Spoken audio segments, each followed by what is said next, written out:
Olá, muito bem-vindos e bem-vindas ao Papo Ponto Suas, que você sabe, né? É o podcast mais badalado tem que ir junto. Vamos de novo. Badalado. Da assistência social. Badaladíssimo. Estamos chegando ao último episódio dessa temporada. Último episódio. A gente teve uma sequência... 14º episódio, hein? Uma sequência que tratou de polêmicas, atualizações. A gente teve convidados. A gente teve o secretário André Quintão, que é o secretário nacional da assistência social. Não foram qualquer convidados, não. Foram os convidados. Os convidados. Regis Espíndola, que é o diretor nacional de proteção social. E nós duas aqui dividindo a bancada. As mais importantes estão aqui com vocês. Eu vou falar uma coisa. A gente tem muitas amizades interessantes aqui para a próxima temporada. Exatamente. A gente já, inclusive, elencou alguns nomes, já fiz alguns convites, já aceitaram. E a temporada 2 vai estar, assim, babado. Eu acho que agora não vai ser mais badalado, vai ser babado. Vai estar babado. Gente, eu sou Maíra Colares. Eu sou Tamara Almeida. E nós estamos aqui construindo o Papo Ponto Suas, que é um espaço de reflexões, de troca, e que, inclusive, tem um formulário aí, um link na bio. Façam aí as sugestões, link da bio do Instagram, façam as sugestões de temas, polêmicas ou questões que vocês queiram que a gente discuta aqui. Exatamente. Podem colocar também nos comentários. Se você está assistindo pelo Spotify, coloca aqui no comentário. Gostaria muito que vocês discutissem isso. Exato. Ou gostei daquilo, né? A gente gosta muito da interação. Exatamente. No YouTube, no Instagram, no TikTok também vocês podem comentar. E aí agora nós já vamos começar o episódio de hoje, que nós vamos falar sobre o quê, Tamara? Um assunto assim que é extremamente necessário, extremamente. A gente não podia terminar a temporada de polêmicas do SUAS sem falar disso, que é intersetorialidade. Exatamente. E essa é uma questão importante porque no contexto do SUAS, necessariamente a gente precisa da integração e da articulação com outras políticas públicas, né? E não trabalhamos sozinhos. Não trabalhamos sozinhos. E é legal porque está colocado para a gente tornar o nosso usuário alcançável pelas demais políticas públicas. Sim. É muito interessante ter essa noção, né? O usuário, ele nunca vai chegar com uma demanda só da assistência social. Ele vai chegar com a demanda da assistência, da saúde, da educação. E a gente ali que está no SUAS, muitas vezes somos nós que fazemos essa articulação intersetorial, de ver a vaga da educação, de conversar com a escola, né, de chamar o centro de saúde para uma discussão. Lógico que os outros atores também fazem, mas eu percebo que o SUAS faz mais. E é interessante, né? Porque quando a gente vai discutir integralidade da proteção social, né? A gente falar da garantia dos direitos, a gente olha para essa pessoa, né? Assim, ela tem demandas e direitos que são diferentes, né? E que, eventualmente, a não garantia de um direito relacionado a outra política pública, a outra área, vai fragilizar a garantia dos seus direitos socioassistenciais. Muito, né? Porque essa pessoa... Por exemplo, vamos dar um exemplo, então, de intersetorialidade.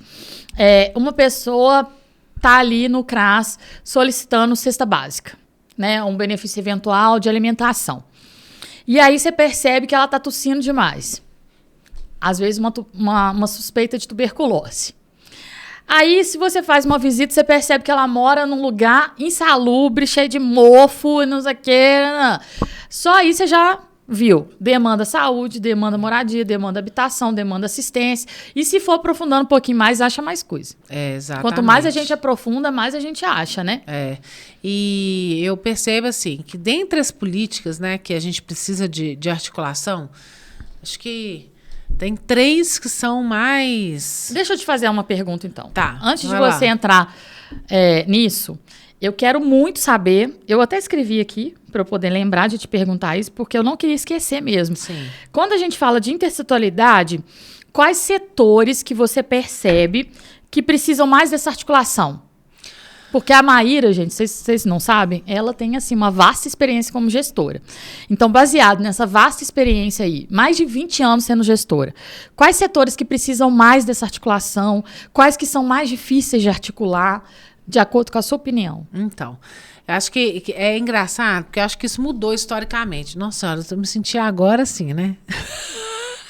Ué, a pessoa já está há mais de 20 anos no SUS, as coisas vão mudando. Vão mudando. Mas isso mudou Ainda historicamente. bem, né? Porque tem muita coisa que muda para melhor. Porque, por exemplo, o acesso à alimentação, durante muitos anos, foi considerado como uma responsabilidade da assistência social. Né? Ainda é em algumas cidades. Exatamente. A gente está no curso. A gente precisa avançar. A gente está no curso dessa mudança. A política de segurança alimentar, ela foi se estruturando e se desenhando enquanto uma política pública, né? O sistema de segurança alimentar, o SISAM, é um sistema que está se estruturando. Ele ainda não tem a mesma dinâmica do SUS, por exemplo, em relação ao cofinanciamento, em relação à questão do fundo, mas já repasse avançou regular bastante. e automático, mas já avançou muito, né? Então, a gente tem casos, experiências, exemplos, Belo Horizonte é um deles, Sim. em que a política de segurança alimentar assumiu essa perspectiva. Eu né? tenho muitos colegas trabalhando na segurança alimentar. Exatamente. Então, acho que historicamente a segurança alimentar era a política que a gente assumia essa responsabilidade, mas que isso mudou ao longo dos anos. Deixa eu só fazer uma observação rapidinho. Sim. A gente fez um podcast aqui sobre benefícios eventuais, tá? Se você não viu, assista, porque lá a gente detalha muito isso. Exato. Sobre a questão da cesta básica, cartão e etc. Exatamente. E aí tem uma questão que é importante, que, por exemplo, eu acredito que a saúde é uma das políticas hoje que a gente tem mais entrada e capacidade de articulação. Educação, muito, acho que por causa do programa Bolsa Família, porque eles começaram a reconhecer a assistência social como uma política importante no contexto e que os interessa também fazer articulação com a assistência.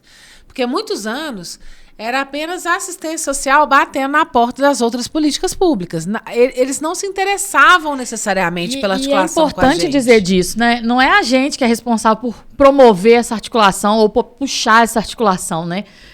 São todas as políticas. Exatamente. Geralmente a gente é que ficava com o pires na mão, ali tentando, Sim. né, etc. Nossa, eu fiquei imaginando a imagem do pires na mão. Exatamente. A gente ficava, né, batendo nas portas e falando, oi, tudo bem? Enquanto gestor, era um dos nossos principais trabalhos. E meio que numa perspectiva assim você pode me ajudar, né? Você pode fazer comigo aqui? Tô pensando em fazer tal coisa. O que você acha de vocês apoiarem essa ação? Como se a gente estivesse pedindo favor. Na verdade, a responsabilidade de todas as políticas e de todos os setores. Absolutamente. Então, eu acho que a saúde e a educação são as clássicas, né? Assim, que hoje em dia, inclusive, nos procura. Agora, tem uma política que é muito importante e que é muito difícil, porque é uma política estrutural, que é a política de habitação. Ai, acho ela também. Essa é muito necessária. É uma questão que é muito difícil no contexto, né? Gostei. Então, você elencou como a mais difícil de articular da habitação? Eu acho.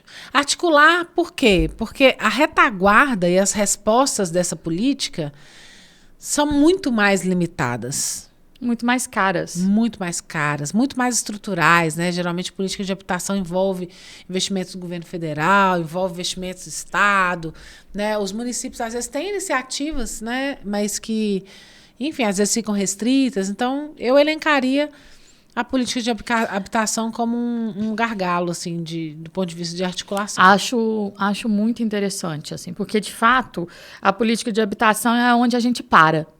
A gente costuma parar ali. Às vezes a gente tem famílias que estão sendo acompanhadas, que estão em área de risco geológico, área de risco, né? Invasão. Que, na verdade, não deveria falar invasão, deveria falar ocupação, né? Então, a gente não usa muito essa palavra invasão, usa mais ocupação. E aí, nesse momento, a gente para. Nesse momento, acabam as formas de trabalhar, porque para na política da habitação. Eu me lembro, Tamara, assim, quando eu estava gestora em Belo Horizonte, antes de ser secretária municipal, eu era gerente regional. Eu me lembro que a gente tinha muitas situações de necessidade de acolhimento provisório, em contexto de chuva e etc., que às vezes a pessoa não estava em área de risco, mas ela tinha um risco construtivo, inclusive. Sim. Né? A condição da moradia estava numa situação que expunha essa família a uma situação de segurança, etc. Então, quando a gente fala de política de habitação, a gente não está falando apenas que é muito importante, que talvez seja a maior demanda de acesso à moradia, né? Que hoje é uma limitação que absurda. Que é um direito básico que não está sendo assegurado e viabilizado. Exatamente. Então, mas também em relação à condição de habitabilidade, né? Porque às vezes a pessoa tem uma moradia, vamos dizer assim, mas tem situações ali, né? Então, acho que tem essa questão. Sim. E eu quero te perguntar, né? Você tem várias alunas que estão atuando na ponta, no atendimento, etc. Quais são as maiores dificuldades que você percebe no contexto da intersetorialidade, da articulação com outras áreas que as suas alunas enfrentam? Gostei dessa pergunta. Gostei muito. Eu percebo o seguinte, que às vezes as pessoas imaginam que intersetorialidade por exemplo, a saúde vai fazer o dela, a educação vai fazer o dela, a assistência vai fazer o dela. Só que intersetorialidade não é cada um fazendo o que é seu e o que já faz. Isso não é intersetorialidade. Intersetorialidade é a gente pensar junto algo novo. Então, isso é o desafio, né? Então, por exemplo, quando a gente está acompanhando uma família juntos, e aí cada política já fez o que tinha que fazer. Só que a gente precisa pensar numa ação conjunta, nova, que ninguém propôs. Então, é algo novo, inovador, né? Esse é um gargalo da intersetorialidade, porque as pessoas, elas muitas vezes estão fazendo só o seu, cada um numa caixinha. Outro gargalo da intersetorialidade são as pessoas. Então, muitas vezes, essa articulação intersetorial ela é possível porque a pessoa X, ela é fácil de conversar, ela é fácil de lidar, ela é fácil de articular, e aí a pessoa Y não é fácil. Então, às vezes, isso acontece. Por exemplo, eu tenho que articular com o centro de saúde X. Naquele centro de saúde eu consigo tudo. No outro centro de saúde Y, porque o gerente é o Y, ou porque a assistente social é o Y, eu não consigo. Então, a gente tem que tirar a intersetorialidade de pessoas. Tem que ter fluxo, tem que ter política, né? Tem que ter normativa, tem que ter fluxograma. Isso é importante porque...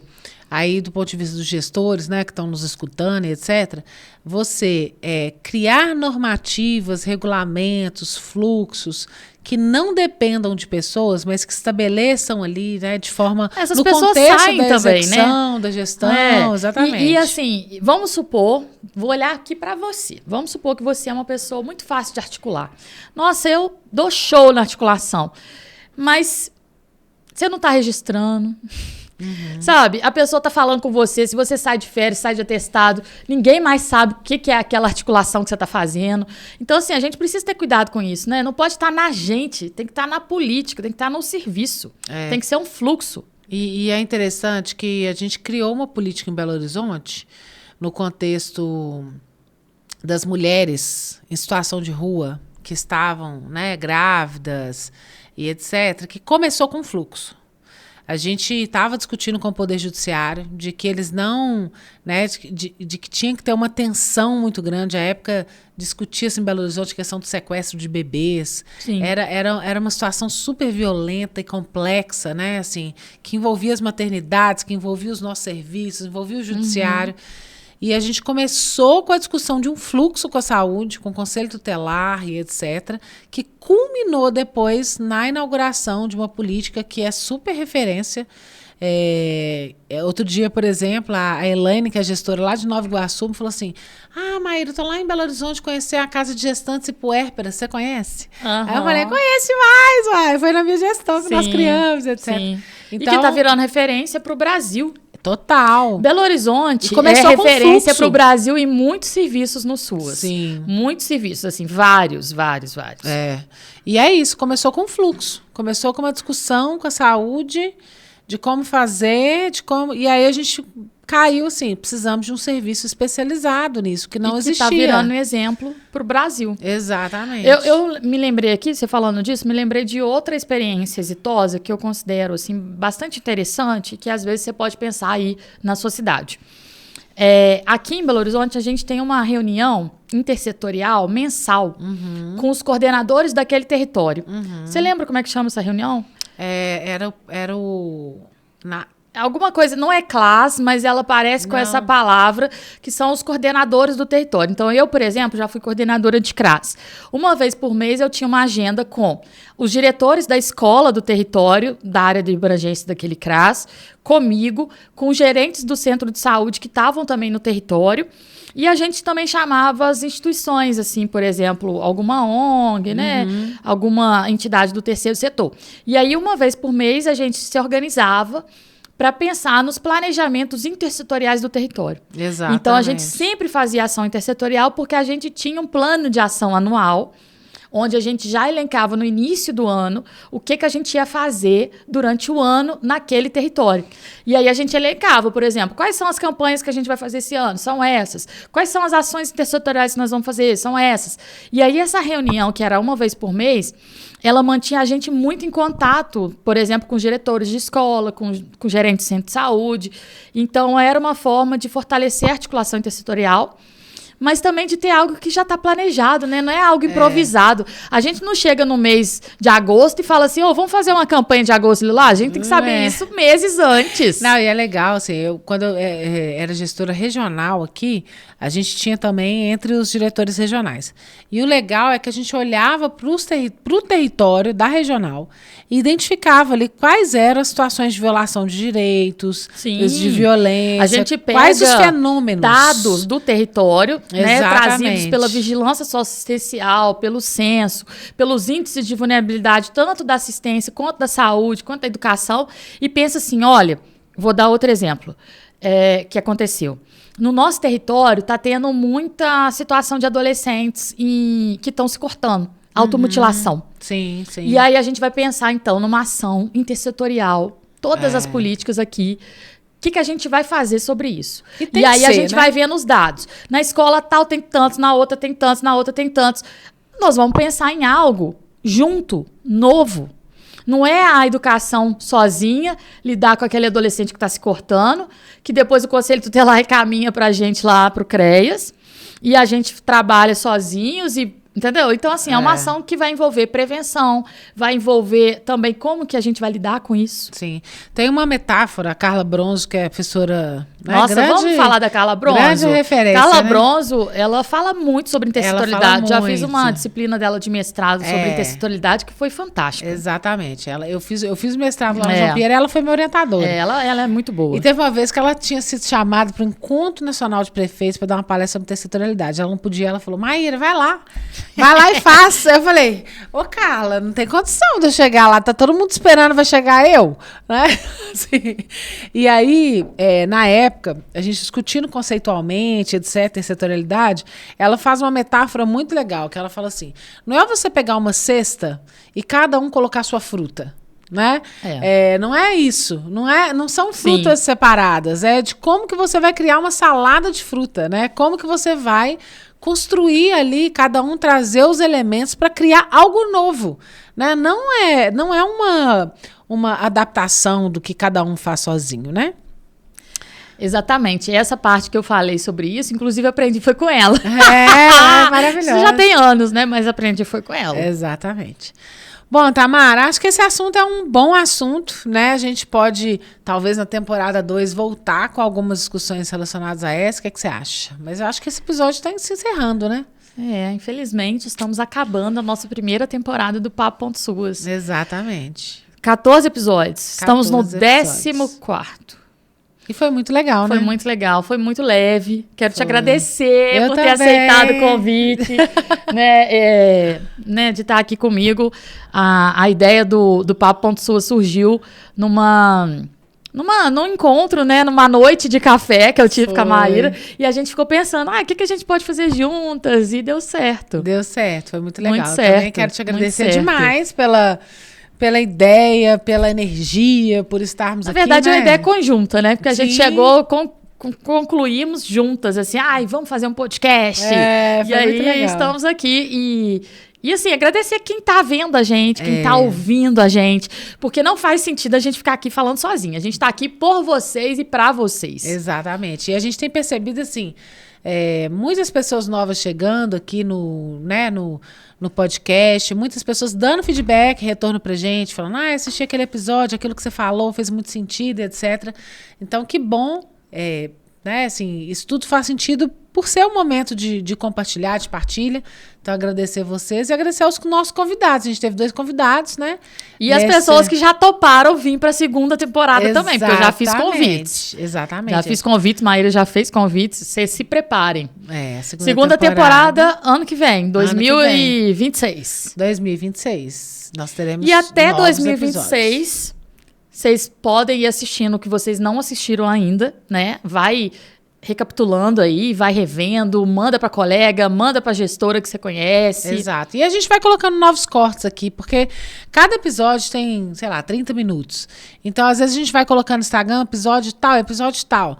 Eu acho que vai ser legal. A gente vai trazer aqui episódios, novos cortes que a gente fez e que às vezes não foi pro ar aqui. Por isso que é importante que a pessoa siga não só o Spotify, mas também o Instagram, o TikTok e o YouTube. Exato. Porque são experiências diferentes. No Instagram, a gente posta cortes de 1 minuto. 50 segundos, 40 segundos. No YouTube, você vai ver leve, em casa, deitado no sofá. No Spotify, eu gosto de ver quando eu tô dirigindo, malhando. Né? Então, são experiências diferentes. Exatamente. Mas, gente, então, muito obrigada pela audiência, pela atenção e pelas sugestões que vocês mandaram, porque a gente fez os últimos episódios com base nas sugestões que vocês mandaram aqui. Gratidão pela presença de vocês aqui com a gente, né? Pelas perguntas, porque a gente recebeu várias perguntas, elogios, muito obrigada. Quem preencheu o formulário também, obrigada. Se não preencheu o formulário, preencha, porque quem preencher esse formulário vai ganhar presentes, que a gente já deixou aí no formulário para vocês. E a gente vai pegar esse formulário, né, para poder planejar os episódios do ano que vem, da temporada 2. Exatamente. Planejamento conjunto. Participem e muito obrigada. A gente se vê aqui nas redes e se inscrevam. A gente se vê de novo. Beijo no coração de vocês. Tchau, tchau. Até.